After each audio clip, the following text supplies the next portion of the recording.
compostura. Toma dos. Hazle, toma. Con más energía que no Sí, más energía. ¿Más felices? Sí, no, pues más feliz, no mentiras, no. Con menos energía. Como si hubiera pasado la reforma. Por favor. Mateo No, con la camiseta. no con mi de ahorro, toma dos, escena 1. Se aprobó la reforma pensional. ¿Cómo estamos? ¿Cómo estás, Mateo? Estoy muy feliz, feliz por mi vida, pero muy triste por la reforma, muy enguayabado por este tema.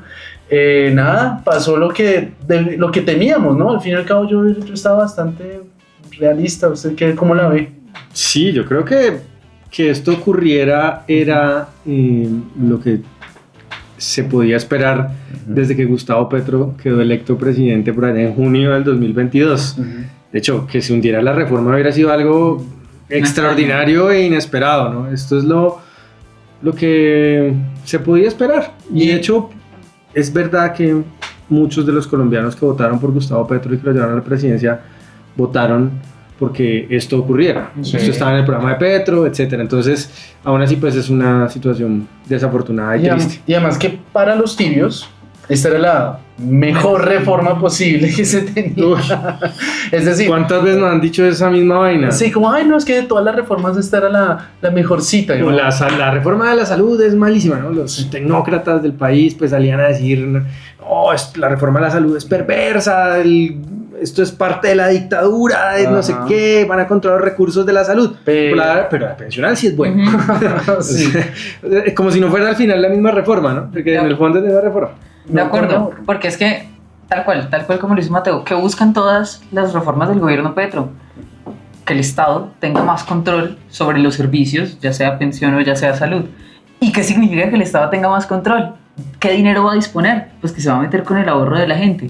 Y es donde yo creo que se recalca nuestro tema y es no con mi ahorro. Y les quiero preguntar también de eso, bueno, se aprobó la reforma pero no con mi ahorro, ¿qué? ¿Qué vamos a hacer? ¿Cómo seguimos? Pues seguimos más fuertes. Al revés, seguimos toda esta discusión o toda esta pelea, si quieren, nos ha llevado a aprender mucho, no solo sobre los temas, sino también sobre nuestro campo de batalla principal, que son las redes sociales. Creo que ese es el escenario donde nosotros tenemos capacidad de influir masivamente a muchas personas y hemos aprendido mucho de redes sociales, hemos aprendido mucho pues de los problemas del país, del sistema de pensiones, que ahora son más graves que antes. Pues porque es cierto, ellos siempre decían eso, tenemos un muy mal sistema pensional, hoy tenemos un peor sistema pensional. Sí. Y hace falta que haya gente en la sociedad que lo siga diciendo. No como, ya resolvimos de la noche a la mañana los problemas del sistema pensional. Pues no, seguimos con muchos problemas.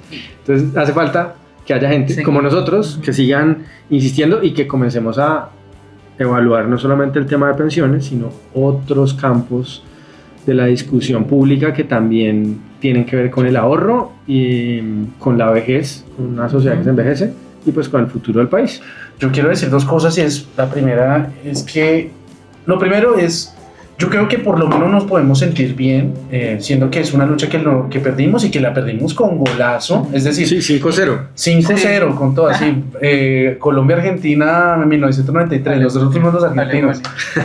No, Colombia-Argentina en 93, señorita. Sí. Historia de fútbol 1.0, o sea, Mateo que ni le gusta el fútbol sabe más, no, Mateo. No, pero lo siento, pero bueno, fue una época en la que yo era todavía muy pequeño también, pero uno se acuerda de esa época. Pero lo que quería decir es que por lo menos nosotros la luchamos y la luchamos con total ahínco y sin ningún disimulo. Es decir, nosotros decíamos la reforma pensional es mala y es mala con toda, no como otras personas que decían, no, es que tiene algunas cosas buenas, que tiene algunas cosas malas, es que bajémosle un poquito el umbral, cosas que son maquillaje, al fin y al cabo, mínimas, pero aquí lo que nosotros decíamos, y lo decíamos con todas las palabras, esto es una expropiación del dinero de los colombianos. Entonces, por lo menos, yo me siento que la luchamos y peleamos en batalla.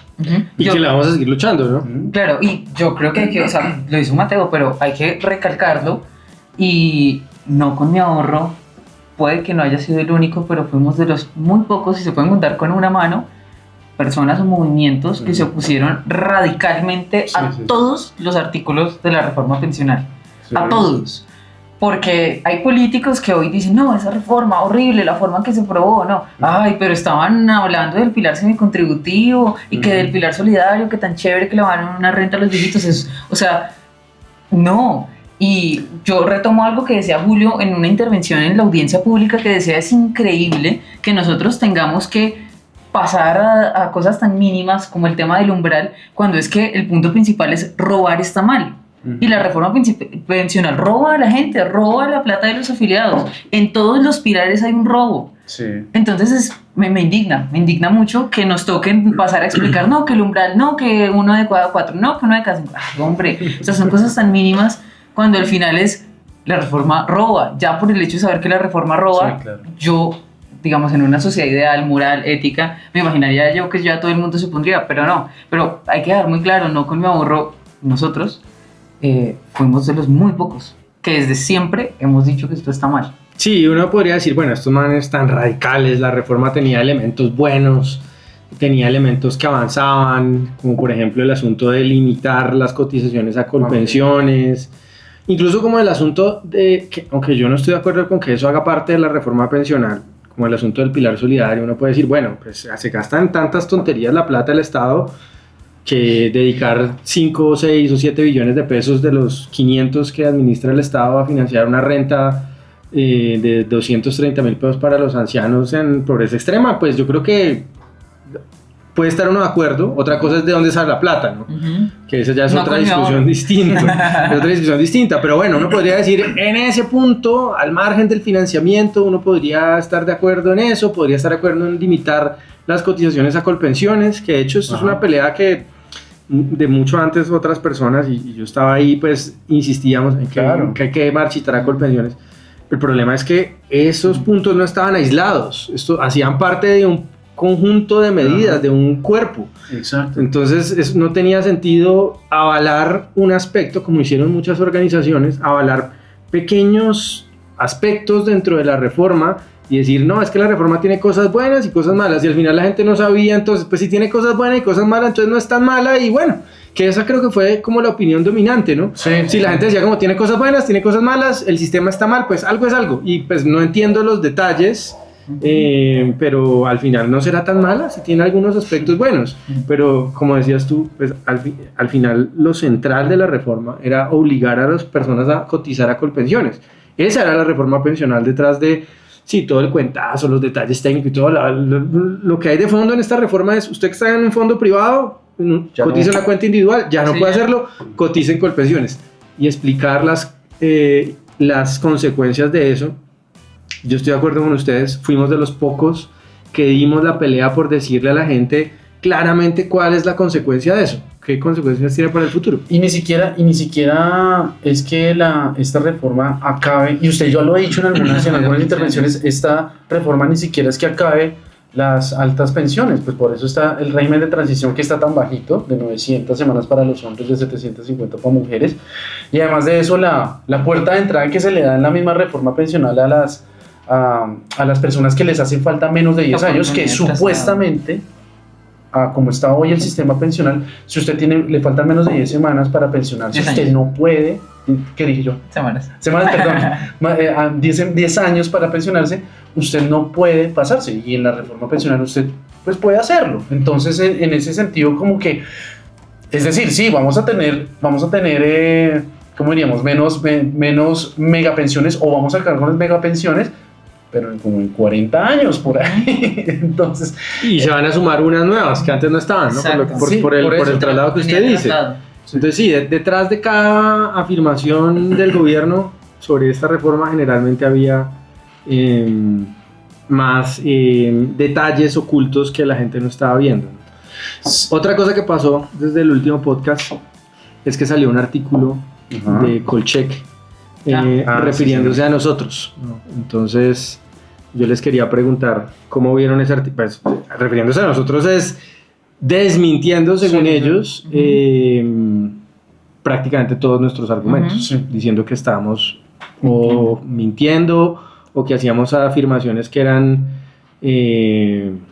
falsas o medianamente falsas o discutibles. En fin. Es que eran ¿Qué opinan de eso? eran cinco cinco temas. puntos, pero Y uno solo decían que eran falsos, los demás que cuestionable. cuestionable. Sí, cuestionable. Pues ahí, digamos, me indigna otra vez. Yo creo que es el podcast de la indignación. Hoy estoy indignada. Tiene que ganar Colombia para no seguir indignada. Ey, no. Pero me indigna mucho que hicieron un tratado de podcast, un tratado de artículos. Sí, es largo. Dios mío, largo, parece un artículo académico. Y lo leía yo con calma y decía, todas las voces que están entrevistando en el artículo son voces que han promovido desde el primer día la reforma pensional. Sí. Nuestro principal argumento, y yo voy a sostenerme en él toda la vida, es la reforma pensional es un robo. Sí. Y es que no hace falta, o sea, yo se lo explico a mi mamá o a mi abuelita que poco interés tienen en estos temas, y es claro que es un robo. Y yo creo que para cualquier persona que pueda escuchar esto, si es un robo, no están quitando la libertad de elección, ¿qué va a pasar con mi ahorro? Se están metiendo con la plata. Y que de ahí digan que no es un robo porque jurídicamente no dice se expropiaría. No, pues es que creen, y perdón la pregunta así con este tono, pero es que creen que el presidente va a ser tan explícito de decir expropiaré la pensión. Ay, no, eso es ser muy iluso, es ser muy iluso. Y lo peor de todo es que, pues, si son periodistas, son Colcheck, son periodistas, ni siquiera le preguntaron a la primera fuente para desmentir que esa no con mi ahorro. Es que, pues, por lo menos hubieran hecho la tarea de decir, oiga, ustedes, ¿por qué lo dicen? ¿Cuáles son sus argumentos para decir esto y esto? Pero pues a mí no me llamaron. No, para nada, no. Lo que hicieron fue desmentir unos enunciados que estaban en unos volantes que nosotros estuvimos repartiendo con Mateo y con Briceño por allá un domingo, y que repartimos otros días en la calle, y en esos enunciados pues ellos comenzaron a, supuestamente con base en el texto de la reforma, a desmentirlo, y con base en opiniones de expertos que casualmente eran todas personas que hacen parte pues como de la discusión en Twitter y en redes sociales, que todas han estado confrontando nuestros puntos de vista. Sí. Entonces pues no nos preguntaron ningún tipo de explicación, porque pues uno no espera que un periodista de Colcheck sea un experto en temas pensionales, ni mucho menos, ni que conozca el sistema desde adentro, pero lo que uno espera es que consulten diferentes fuentes, ni a nosotros, digamos, ni a ninguna persona que esté cercana a nosotros. Bueno, no sé, no entrevistaron a qué sé yo, a personas que tienen quizá posiciones similares a nosotros en este tema. Diga usted, un Daniel Gómez, un Martín Jaramillo, otras personas un Carlos Chacón o personas... Javier Garay. Exacto, ni siquiera pues a alguien de ANIF, ¿no? Entrevistaron a expertos pensionales que son... Casi todos ellos eran abogados, y que tienen una visión pues muy reduccionista de este asunto, ¿no? Tal cual. Entonces pues si un abogado dice no, pues uno le dice no, venga, es que la inflación, por ejemplo, si el Estado comienza a imprimir billetes, uno puede decir, mire, esto es una forma de confiscar el ahorro de los ciudadanos. Y pero obviamente para un abogado desde el punto de vista económico eso es un robo, Tal pues cual. Imprimir billetes desaforadamente, aumentar la base monetaria, y eso es algo que comprenden los economistas desde hace mucho tiempo, pues es una forma de sacarle el ahorro. Si usted tiene saldos en efectivo, pierde valor el dinero, y el Estado se apropia de eso y lo reparte como se le dé la gana, básicamente. Pues eso no lo entiende. Si usted le pregunta a un abogado, pues ¿qué le va a decir? Según la ley, según la norma, o según el concepto del tipo criminal, robar es esto. El problema es, pues bueno, yo le digo, pues yo estoy estudiando para ser abogada. Pero lo que siempre se ve desde las escuelas de derecho está el lado muy formalista. Nuestro país es muy formalista, y eso es un término que viene desde hace muchísimo tiempo. Es decir, nosotros estamos muy atrás. La crítica que siempre se le hace al formalismo, que es como estos abogados que salen aquí a desmentirnos, es: usted no puede ser tan reducido mentalmente, lo dice el antiformalismo, tan reducido mentalmente, de aplicar la ley tal cual como dice, sin una coma menos, sin una coma más. Usted como juez debe tener la capacidad de interpretar. Y es que cualquier economista lo interpreta. Entonces yo siempre he dicho, yo quiero hacer mi maestría en Derecho Laboral. Y a mí los economistas me dicen, uy, oiga, en Derecho Laboral le van a decir que el sistema es bueno, que no es una expropiación, que no es un robo, simplemente porque la ley no lo dice explícitamente. Pero nuevamente llega la pregunta que yo les hago. A ver, ¿será tan Petro y el gobierno y los defensores tan, a ver, como para ponernos ahí, sí expropiaré? Ay, hombre. Sí, pues es esa ficción, pues, de que lo que está escrito en la ley se traduce necesariamente a la realidad, ¿no? Si fuera por eso, pues en Colombia no tendríamos los problemas gigantescos que tenemos, porque en la Constitución se consagran derechos de todo tipo. Ahorita, por ejemplo, que hablan de eso como si fuera pues la panacea para resolver los problemas de la educación en Colombia, que es declarar derecho fundamental a la educación, y eso se emociona, ¿no? El derecho fundamental. Sí, ya, se resolvió todo. Ya, no, pues ya mañana vamos a subir en las pruebas PISA, y los muchachos que se gradúen de bachillerato van a tener una comprensión de lectura a la berraca, pues, y vamos a tener acá Bill Gates brotando por todos los pueblos y ciudades de Colombia. Pues no entienden que hay una distancia entre lo que está en un papel, que está lleno de intenciones, y la realidad, en donde juegan otros factores mucho más complejos que un artículo. Este es el caso. La reforma no necesita decir, oiga, le voy a confiscar el ahorro pensional a los trabajadores del país. Tiene que decir, lo que dice es, lo obligo. Ni siquiera dice eso tampoco, no. Usted tiene que cotizar hasta 2.3 salarios mínimos en Colpensiones. Pues no va a decir, ¿qué es eso? Una obligación. Es una obligación, y en Colpensiones no existe propiedad. Pues toca ser menos reduccionista y pues, entender e interpretar un poquito más adecuadamente lo que implica la ley, ¿no? Yo les quiero hacer una última pregunta sobre el tema de la pensional, sobre pues este guayabo que tenemos acá, no con mi ahorro, y es, pues ya vimos la poca legitimidad que tuvo el debate, el cuarto debate, si se puede llamar cuarto debate, porque es que ni hubo debate. ¿Ustedes creen que eso puede afectar en algo a esta reforma pensional en la Corte Constitucional, o son igual de pesimistas como yo, y dicen como, quién sabe, o casi que no? Yo creo que no, pues porque, digamos, el argumento es, no hubo discusión. Pero, a ver, si nos ponemos muy minuciosos, sí hubo discusión. Discutieron 6 artículos, estuvieron en una sesión como 8 horas. Ahora, que yo estoy de acuerdo con esto, no, para nada. Sí. Pero ese argumento de no hubo discusión y por eso sacar en la Corte me parece muy iluso. Ahora, si se llega a caer, pues yo muy feliz. Sí, obviamente, vamos a estar muy felices. Pero es muy difícil. Yo, digamos, siempre he visto, lo conversábamos hace unos días de hecho, siempre he visto que la gente enaltece mucho la Corte Constitucional. Sí, es como, la Corte va a tumbar esto porque sí, confiamos mucho, ponemos mucho los huevitos solamente. Hombre, la Corte Constitucional son personas. son personas que ni siquiera es que apliquen tal cual la ley. Y alguien alguna vez nos decía de la Corte Constitucional, ya no importa qué dijo Hart, los expertos del derecho, importan cuántos votos. Es que hasta la misma Corte Constitucional se contradice de una sentencia de hace 20 años a una sentencia de hoy. Exacto. Muchas veces uno es como, pero si lo había dicho antes que no era así. Entonces no sabe ni qué esperar de ella. Tal cual, entonces lo que nos decía esta persona, y yo acojo tal cual es, la Corte Constitucional ya no importa que es que la ley dice que, sino cuántos votos hay, si tiene 5 votos, listo, eso es lo que los amigos que están en la Corte Constitucional del gobierno y los que no son amigos. Los que no son amigos del gobierno. Sí, al final es una corporación que debería ser, no debería ser, pero muchas personas creen que es como un consejo ahí de sabios que están como aislados en una cámara de vacío tomando decisiones objetivas sobre estos temas jurídicos, pero no es así. En la práctica son personas tan sujetas a presiones. De hecho, se acaba de conocer un escándalo, otro más, de interceptaciones contra aparentemente magistrados de las Cortes, incluyendo la Constitucional. Entonces, pues, hay que ver, ¿no? O sea, si un magistrado puede votar libremente a una reforma tan... No, pues obvio, es que... Tan delicada como esta. Tan delicada, y además es que si engrasaron y enmermelaron a tantas personas en la Cámara de Representantes, porque no me vayan a decir que esto no fue una mermelada terrible, que sacaron así de buenas a primeras una reforma pensional que se esperaba que iba a tener un debate largo.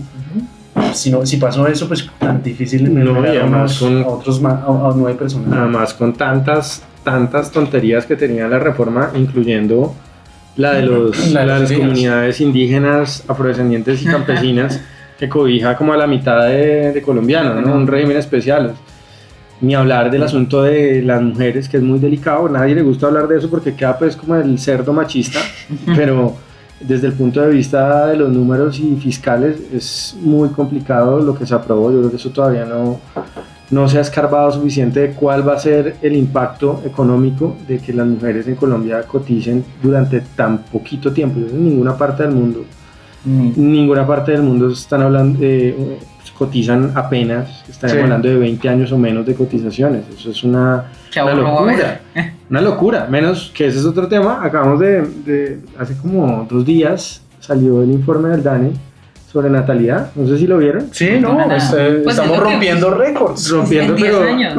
las proyecciones que estaban en la reforma no se están cumpliendo, o sea que ya eran bajitas, ¿no? Pero no se están cumpliendo, va a haber menos jóvenes dentro de 20 o 30 años para sostener el sistema.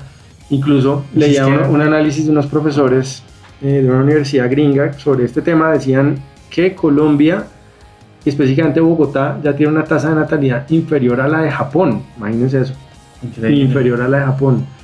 Eso es de verdad increíble, además difícil de explicar porque creo que todos nos esperamos que la natalidad cayera, pero no tanto. Pero está cayendo demasiado. Está pasando algo que quizá necesitamos que lo expliquen sociólogos, filósofos. ¿Por qué? Porque está pasando eso, pero en todo caso esta reforma agrava ese problema. De acuerdo. Bueno, yo quiero preguntarles algo y es un tema que se está discutiendo mucho en redes sociales. Sí. Algo con los gremios.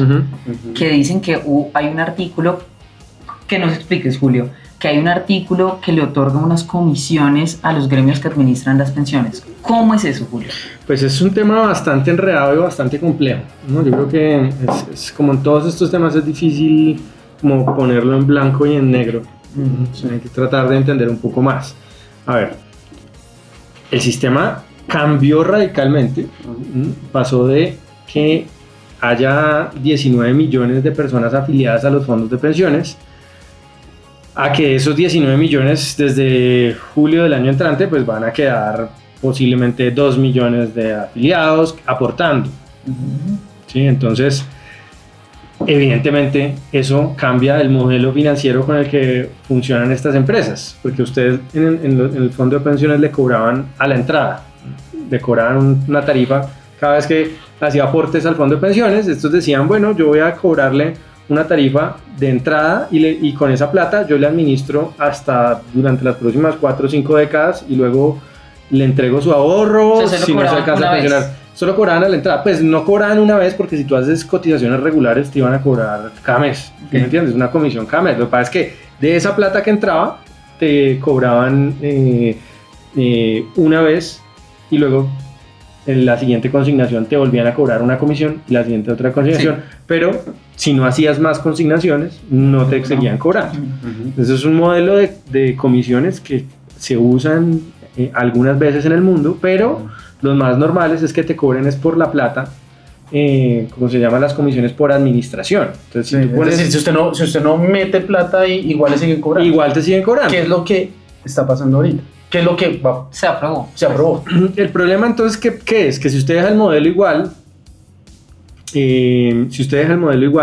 pues ya los fondos de pensiones no iban a recibir todos esos flujos. Claro. Pero igual tenían que seguir administrando 400 billones de pesos. Sí. Entonces es un problema complicado y lo resolvieron poniendo un artículo en donde trataban de mantener constantes o que no se modificaran los ingresos de los fondos de pensiones. Más o menos esa es la explicación de lo que pasó. Me gustaría que dieras un ejemplo que tú das sobre el VAR. Sí, pues pasamos de un sistema en donde a ti te decían, básicamente, entra como si fuera un bar, que te dicen, ven, vas a entrar y aquí es barra libre, y con el cover de 100,000 pesos puedes entrar y tomar todas las cervezas que quieras. A un sistema en donde eso ya no existía porque dejaron de entrar las personas al bar, ¿no? Los fondos, ya no van a entrar todas esas personas. Los 19 millones que entraban al bar ya no van a entrar. Pero el bar tiene que seguir funcionando. El bar dependía de esas entradas de las personas nuevas que llegaban, pero adentro va a tener que seguir pagando empleados y todo. Entonces dicen, bueno, yo tengo que cambiar un modelo en donde cobro recurrentemente, o sea, en la barra del bar. Entonces es muy complejo porque esta situación nace por cuenta de la reforma pensional, sí, y comienzan esas tensiones entre los que se oponían a la reforma, el gobierno, etcétera. Entonces ellos dicen, bueno, tienen que remunerarme a mí por seguir administrando los fondos, los recursos que acá. Otros podrían decir, pero ¿por qué si usted ya la cobró a la entrada?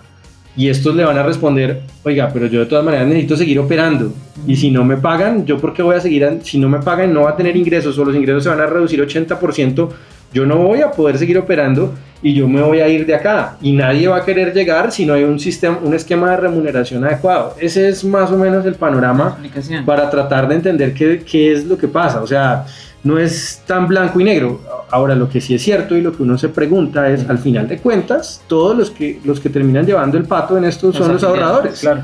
Son los afiliados, porque pues es verdad que pagaron a la entrada, les van a cobrar comisiones de administración ahora para poder seguir administrando esos recursos, pero eso no estaba en las expectativas iniciales. Entonces, al final, pues es una situación que se origina por cuenta de la reforma pensional. Los fondos de pensiones salen a defender sus intereses, los intereses gremiales y los intereses de sus empresas, pero pues definitivamente en la mitad. Aparte de que le van a confiscar el ahorro, pues entonces ahora le va a tocar a los ahorradores que queden con saldos ahí pagar más comisiones, y eso es lo que uno dice, oiga, esto es una situación pues muy difícil, muy difícil, porque al final los que llevan la peor parte son los afiliados. Y yo creo que esto recalca dos puntos que nosotros siempre hemos dicho, y es el primer punto es la reforma pensional, más allá de perjudicar a las aseguradoras o a los fondos de pensiones, perjudica al afiliado. Hay una noticia que yo, digamos, no sé, no ha tenido tanto alcance como esto de los fondos de pensiones, pero es que las aseguradoras también resultan beneficiadas, digamos, con la reforma. Y más allá de eso, ¿quién resulta perjudicado? ¿A quién le toca pagar eso?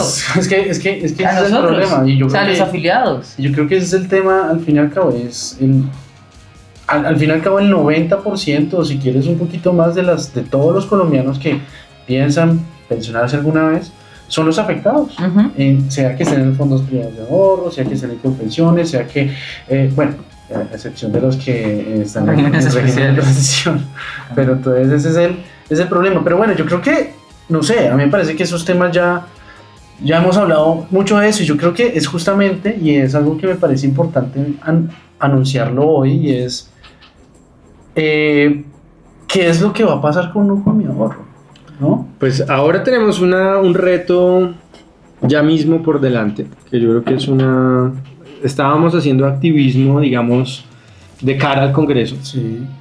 Ahora tenemos que ahora todo esto pasa a otro escenario, que son las Cortes, la Corte Constitucional específicamente, que va a comenzar a evaluar si lo que está en esta ley es apegado a la Constitución. Yo creo que la tarea es que encontremos esos huecos en esta ley que no están acoplados con los principios de la Constitución, que incluyen la defensa de la propiedad privada y de la libertad. Yo creo que ahí, y de la libertad de elección, yo creo que ahí hay muchos hoyos, por ejemplo en el pilar semicontributivo, que yo creo que es donde más se ve eso. No, pues, y ahora han comenzado a surgir, no sé si ustedes les han escrito también muchas personas diciendo, oiga, pero es que yo iba a recibir 70 millones de pesos y ahora ya no me los van a dar. Yo creo que eso es hay casos muy evidentes donde esta reforma pues confisca la propiedad de los ciudadanos. No puede ser que arbitrariamente les cambien las reglas de juego, independiente de lo que uno crea sobre las rentas vitalicias y de la discusión, que ahí tuvimos una discusión con la representante Jubilado que decía que era mentira, que había rentas vitalicias desde 70.000 pesos, pues esos son números del gobierno, pero en fin, más allá de toda esa discusión, es claro que si usted le cambian las reglas de juego arbitrariamente, pues es un abuso contra su propiedad. No puede ser que yo estoy esperando desde hace 20 años que me devuelvan mi plata en un cheque y ahora me dicen, no, me demoro 3 años más y aparte se lo voy a dar en cuotas mensuales. Eso es una cosa ridícula y yo creo que la Corte debería evaluar eso. Otra cosa es lo que decíamos ahora. ¿Van a servir los argumentos o va a haber aquí una discusión política? Pero por un lado yo creo que hay que hacer los esfuerzos por presentar esos argumentos a la Corte Constitucional. Sabemos que hay organizaciones y mucha gente que va a demandar ante la Corte y ese es uno de los escenarios. ¿Cuál otro es? ¿Qué otro escenario es para nosotros en el futuro, Jerome? Pues yo veo, y el que es el que más me gusta, y es nosotros teníamos un papel crítico, ahora pasamos un papel de proponer. Y proponer que yo sueño, pero de verdad volvió la Jerome soñadora, ya no la indignada. Yo sueño que no con mi ahorro pueda ser parte del grupo que lidere una contrarreforma a esta. Porque listo, está el esfuerzo de la Corte, pero bueno, seguro no prospera. Claro. Igual hay que dar todo. O se caen algunos o artículos. se caen algunos artículos, pero la reforma igual pasa y nosotros nos oponemos a los 95 artículos, no a uno ni a dos, es a todo. Entonces yo sueño un panorama en el que podamos hacer una contrarreforma, pero para esto, ojo con el 26. ¿Quién puede liderar una contrarreforma? El Congreso. Representantes de la Cámara, senadores, etcétera, un nuevo presidente, todo. Es un panorama muy completo, pero me encantaría que nosotros podamos hacer parte de esa contrarreforma que cambie radicalmente todos los puntos de esta. Pero entonces, ¿cómo sería esa contrarreforma, Matthew? Uy, bueno, es que hay muchas proposiciones, pero en sí, así como de manera muy general, es sobre todo priorizar el ahorro.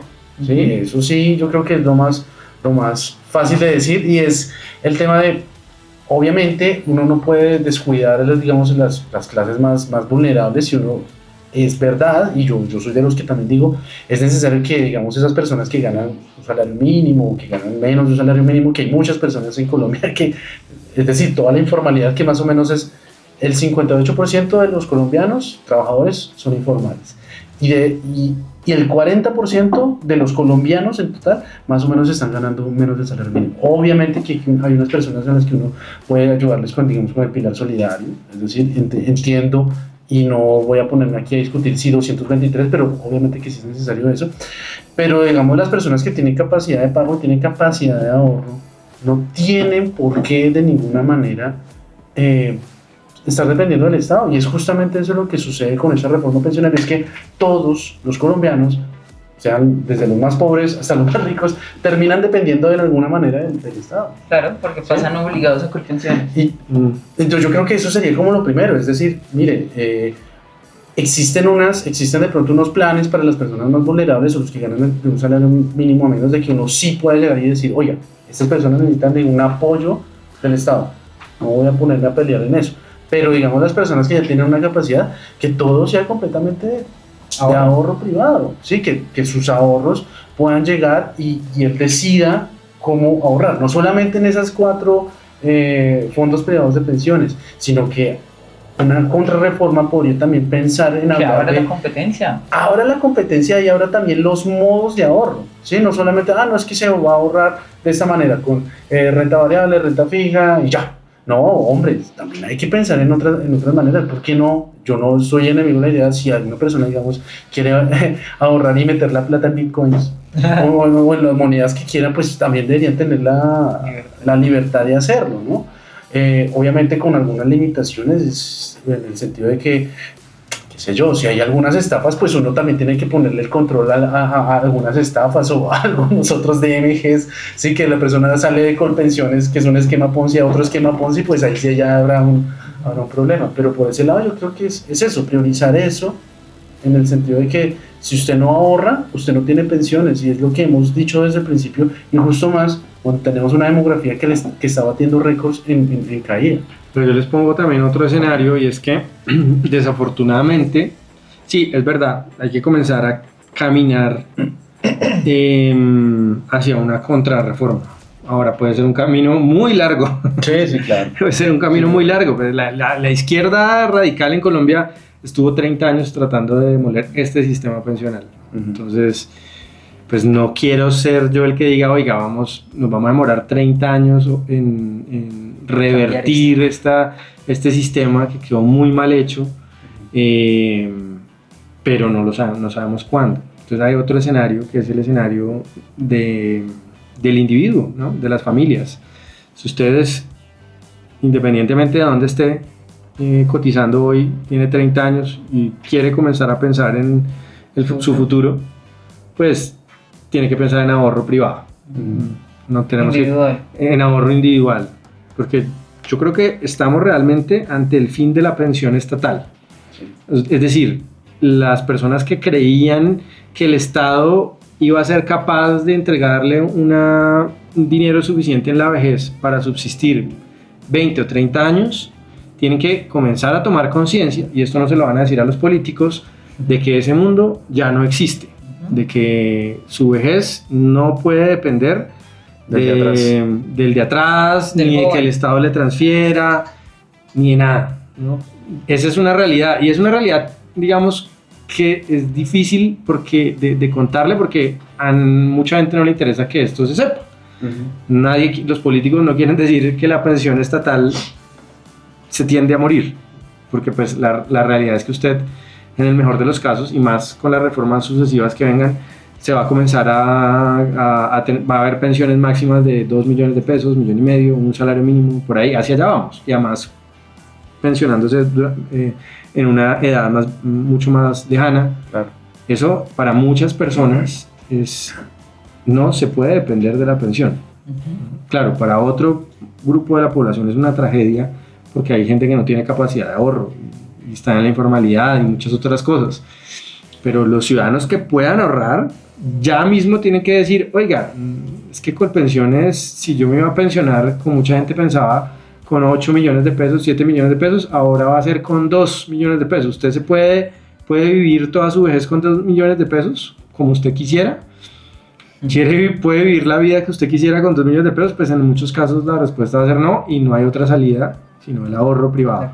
Y al final hay que buscar desintoxicar a la sociedad de la idea de que todos podemos vivir de los demás, porque esa es una idea generalizada, que todos podemos vivir de los otros. No, eso no es sostenible, ¿no? Vamos a tener 15 millones de adultos mayores en el 2050. Uno de cada 4 colombianos va a ser mayor de 60 años. Súmele a eso los que van a ser niños, que van a ser un poquitos, pero ahí va a haber otros discapacitados, personas que no pueden trabajar.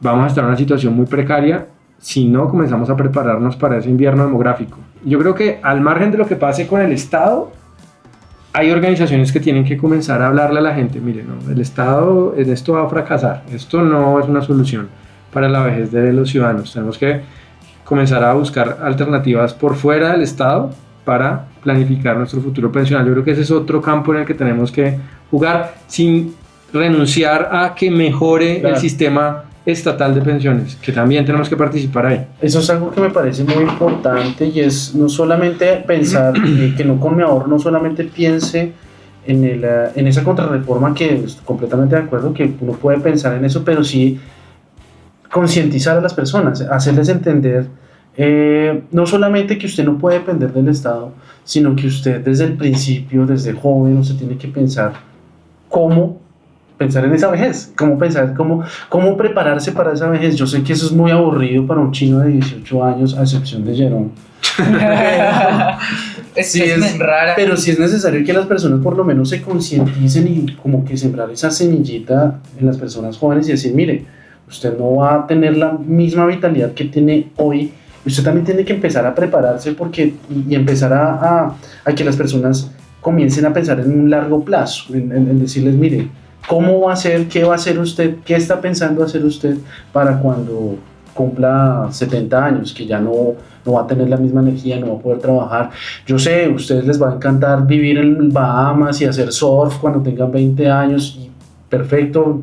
Es decir, si mi hijo quiere hacer eso de su vida, pues hágale, pero también piense un poco qué va a hacer usted, cómo se va a preparar para eso. Y eso es algo que es como que esa educación financiera que en Colombia eso sí brilla por su no solamente tenemos problemas de educación financiera, es que hay muchos políticos que han hecho carrera, incluyendo el presidente, haciendo deseducación financiera. Sí. O sea, el legado que nos deja a veces hay, he escuchado gente que dice, no, esto es bueno que porque hubo una discusión amplia sobre el tema pensional. No, lo que hubo es un montón de mentiras que se hicieron virales y que yo creo que han hecho un retroceso en la discusión pública sobre los asuntos de pensiones. Entre otras cosas, ahora escucho a mucha gente satanizando lo que es invertir, ¿no? Como no, es que lo que hacen con la plata es robársela porque la invierten en carreteras, en puentes de Chirajara y en el centro comercial de los hijos de Uribe. Ajá.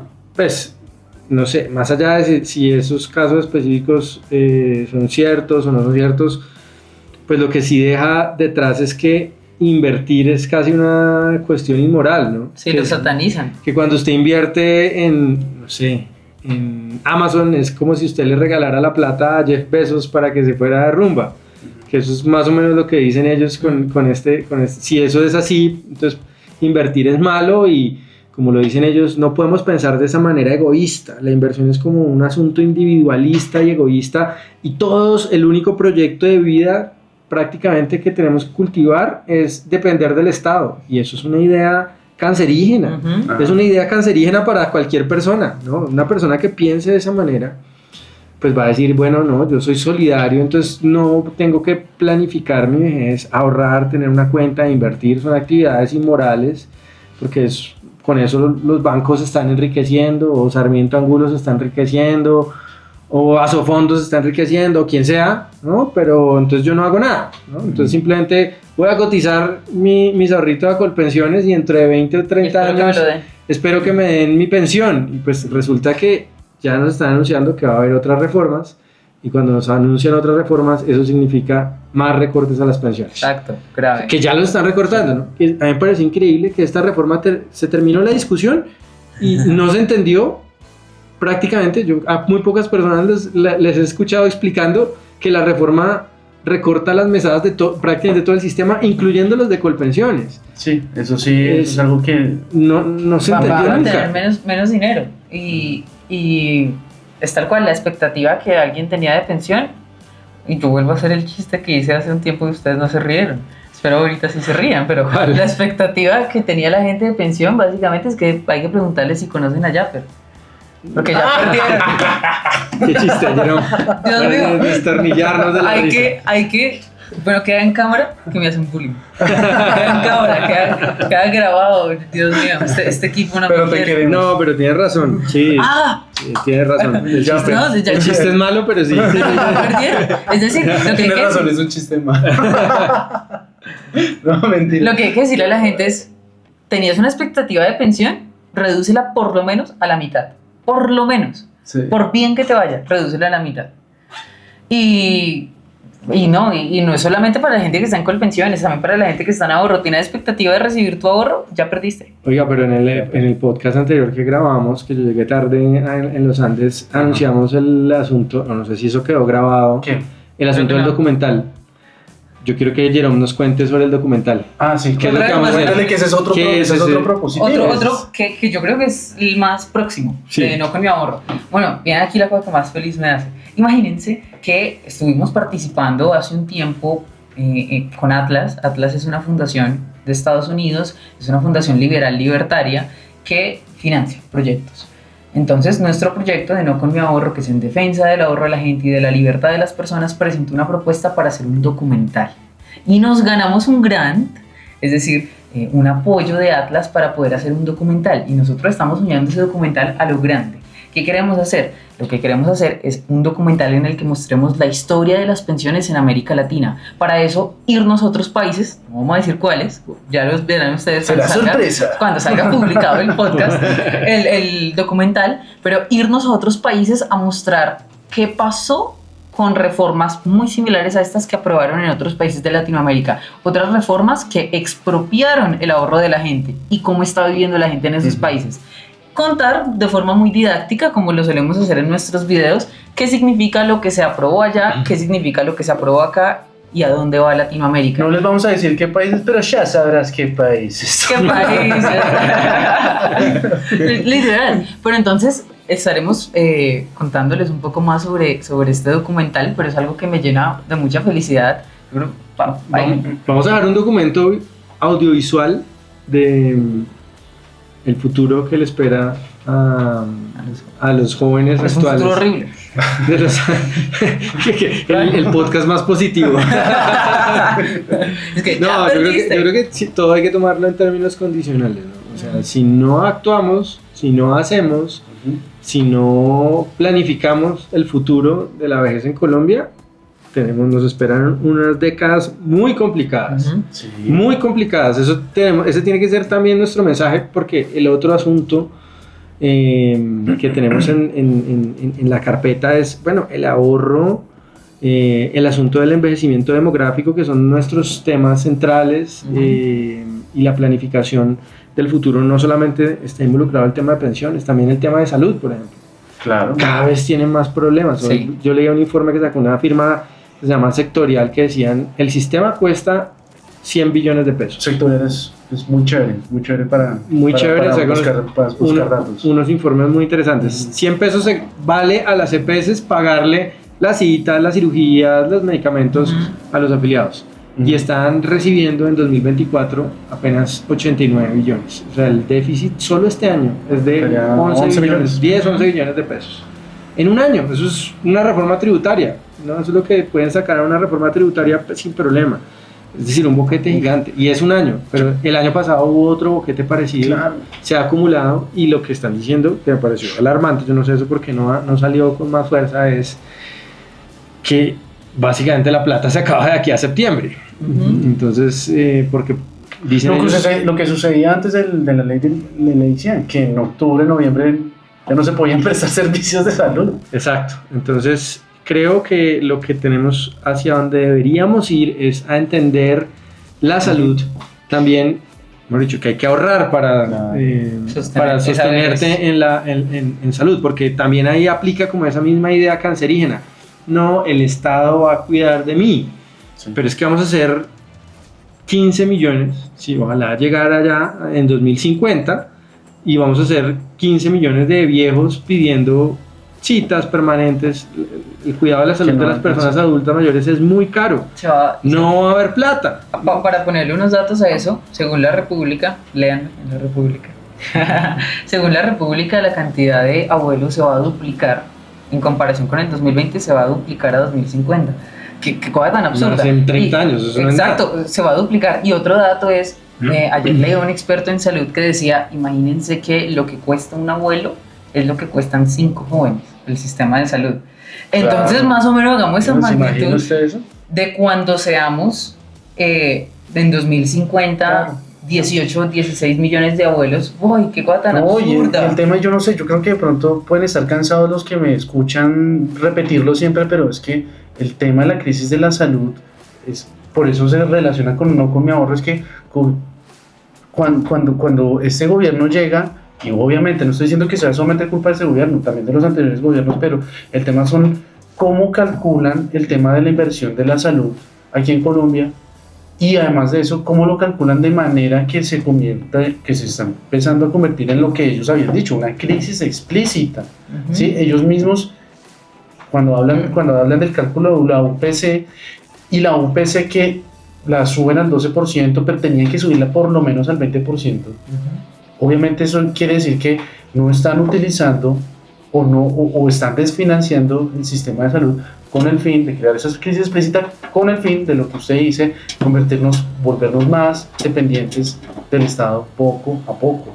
¿Sí? Y eso me parece que es lo más preocupante, que algo que está funcionando bien para mal, porque había muchos problemas, pero no lo están mejorando, lo están desacabando y lo están destruyendo para implementar lo que ellos quieren. Sí, a mí sí yo leí un trino de Petro esta semana que decía algo así como los que se oponen a la reforma pensional son, bueno, siempre dicen lo mismo, ¿no? Son como egoístas, claro, no quieren ayudar a los ancianos. Es muy complicado, ¿no? Porque al final hacerle creer a la gente esa historia de que puede salir de la pobreza a través simplemente de subsidios del Estado, y que eso es sostenible y que es escalable para la mitad o más de la población, es un engaño, pero es un engaño que además tiene efectos, digamos, corrompen a las personas, cambia el comportamiento de las personas. Si las personas tienen ese cuento en la cabeza de que todos podemos vivir del Estado, que en otras palabras es vivir de otra persona, vivir de los demás, pues el futuro de la sociedad colombiana pinta muy oscuro. No podemos permitir que esas ideas triunfen, que desafortunadamente creo están triunfando hasta ahora. Entonces creo que lo que nos queda por hacer y el trabajo que tenemos que hacer pedagógico de aquí en adelante, por todos los medios, redes sociales y nuevas formas de comunicar, claro, con activismo incluso judicial, ¿no? de llegar a las cortes con argumentos, con documentos audiovisuales o escritos, o mejor dicho, aquí lo que nos queda es trabajo por delante, así que a seguir. En últimas, no con mi ahorro no se acaba, sino que nos fortalecemos. y con este mensaje, ya digamos, pasando madre, esto es muy duro y sí perdimos y obviamente nos duele, pero seguimos. es ese mensaje de seguimos adelante, y con eso quiero despedir el podcast y agradecerles a Mateo y a Julio por reírse de mis lindos chistes siempre, por ser tan grandes compañeros, por ser tan buenos amigos conmigo. Y tan amables. Tan amables siempre. A ver, somos un gran equipo. No, mentira, los quiero mucho, de verdad. Y seguimos adelante. Y ¿Qué? Yo no. Yo no. Y seguimos adelante en la defensa del ahorro no solo pensional, sino del ahorro de la gente. Nos vemos en un nuevo episodio de podcast. Recuerden seguirnos en nuestras redes sociales. No con mi ahorro siempre. Y que gane Colombia la Copa América. Ah, sí. Que gane. Que gane eso. Que gane. Chao. Chao, chao.